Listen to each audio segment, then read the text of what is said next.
The Winnipeg Jets have made the playoffs, but what are their prospects now that they're there? Harrison Lee of Locked On Winnipeg Jets joins us to discuss what it'll take for the Jets to go on a long playoff run this year.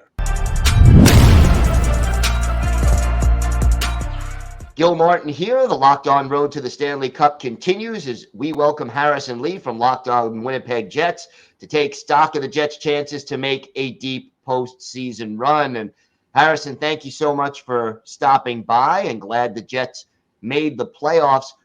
What do you think is the biggest storyline in Winnipeg now as the Jets get ready to start postseason play? Ironically, I think for the Jets, it's probably the future of the team. It feels like the past couple of weeks, everything went from 0 to 60 real quick. The Jets kind of hinted that things financially weren't great. We got emails and stuff about season ticket renewals. And then, we're seeing all of these pushes about huge campaigns. And it's strange because the Jets are now, they fought their way to a playoff spot, and you would think that would be the central narrative.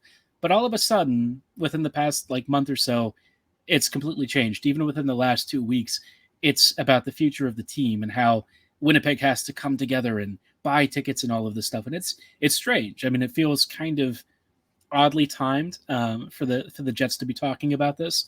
But by the same token, because they're now in the playoffs, they're really pushing for people to sell out the stadium. So, I just talked about it on a podcast that I put out today, but I feel like this playoff run might be one of the most important in Jets history. There's a really good chance that we're about to see a referendum on this team's future. And it's weird to say because I've always said the Jets would be fine in Winnipeg. They're financed by a very wealthy individual. They have a strong front office, but suddenly the cracks are showing, and COVID, I think, really changed things. So playoffs apparently are no longer the central story, which is unbelievable to say. But this is this team's kind of swan song, I guess, with this core. So let's hope it actually goes well. Yeah. What do you think the biggest reason would be why the Jets would win the Stanley Cup this year? Oh, well, it's going to be first and foremost Hellebuyck. Whatever happens with this team, it starts with him. Now, I'll say this. They aren't as reliant on him as they used to be. They actually are a pretty half-decent team. They just couldn't score for 2 months, which was really strange. But nowadays, I think that, Hellebuyck is the deciding factor, that extra edge. But the team, as long as the new lineups and stuff can contribute offensively and the top six can keep on scoring, I think it's a more balanced team than it was in previous years. What about the biggest reason why the Jets would not win the Stanley Cup? Also Hellebuyck. So the Jets finishing recently has kind of been a little turbulent, to put it lightly. They have some of the worst finishing out there. They have a very bad power play.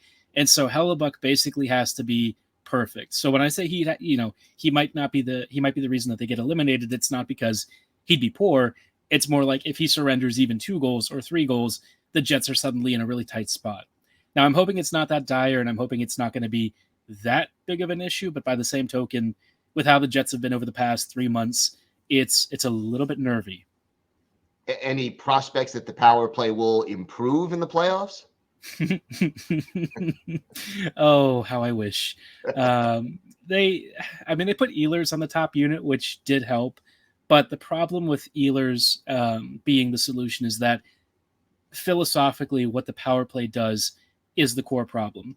Ehlers kind of forces them to speed up stuff because he's always making crafty passes. He's skating quickly around the perimeter. But the moment he steps off the ice, they all just kind of stand around and wait for things to happen. I've never seen this power play look so dead, to be honest. And so I think that is a big enough problem to where I don't know if it's going to resolve itself. Ehlers is going to force some things to work, and already we have seen at least a couple of power play goals, but overall, I don't see that unit drastically changing.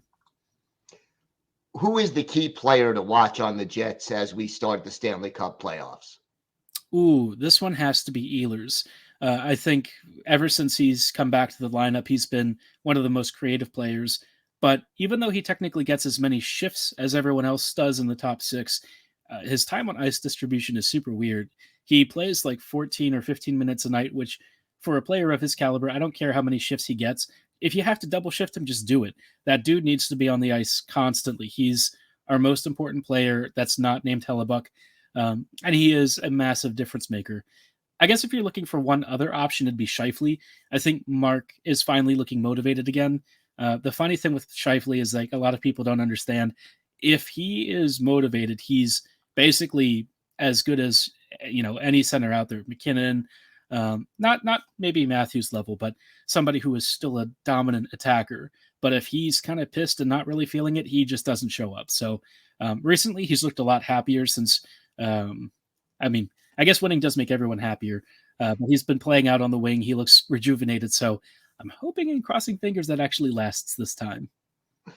What would a successful playoff run look like for the Jets, and what's at stake if they fall short? Ooh, so I guess Winnipeg's happy to be here would technically be a success because there's playoff revenue, but the Jets, this is it. I think the bell is tolling for this group, and more importantly, it is tolling for Hellebuyck. He, after this the next season and a half, I think he's gone. I think he'll test free agency. I think he'll walk. I just can't see a reason for him to stay. And if what I was talking about earlier with the future of the team is in fact the case behind the scenes, it means financially they just don't have the money to pay all of these players. They're talking about reducing wages and cutting the salary bill. And I think at the trade deadline, there was a massive shock because everyone's like, oh, the Jets can do anything. They'll make a huge trade. Timo Meier, come to Winnipeg. Any number of other top scorers come to Winnipeg. And all we got was, as much as I love them, they're not Timo Meier, Niederreiter and Nemesnikov. They're great role players and depth players. But I think it was a huge wake-up call that the Jets were saying, we don't believe in this group and we're not going to spend the money to. So, things are increasingly concerning, especially on the back end. I guess the second part was like if they fall short, if they don't do well, I'm really struggling with the question because I feel like the Jets have accomplished what they set out to do in making the postseason, and I don't know what their metrics for success or failure are. My guess is, with the season ticket holders cratering, that would be the biggest concern. I think the Jets financially are struggling more than they let on. And, on top of the small market and all of the factors that kind of come with it, a crappy playoffs means that I think even fewer people are renewing tickets. We've had one of the lowest average attendances in Winnipeg over the past decade that the team has been there. And, for a team that is live or die by attendance right now and ticket sales, that simply cannot happen. So it's a really high pressure situation. I think it's a story that's going to really start taking shape in the broader hockey media over the next couple of seasons. And, if this continues, the Jets might legitimately be relocated again. Wow. Well, I hope it doesn't come to that. Harrison, thank you so much for joining us. And that does it for our Winnipeg Jets preview here on the Locked On Road to the Stanley Cup. Be sure to subscribe to or follow Locked On Winnipeg Jets for free on YouTube or wherever you get your podcasts. The Locked On Podcast Network, your team every day.